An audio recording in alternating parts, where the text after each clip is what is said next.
Assalamualaikum, di dapur Bunda Santi lagi. Resep kali ini membuat cake keju mini. Bahan-bahan sudah tertulis di video.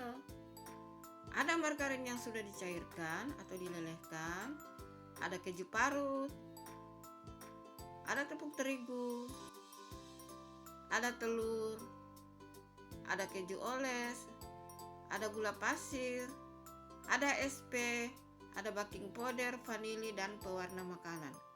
Selanjutnya cara membuatnya sudah tertulis dan tertera di video. Tonton sampai habis ya, jangan lupa like, komen, dan subscribe. Juga jangan skip iklan. Semoga resepnya bermanfaat. Terima kasih.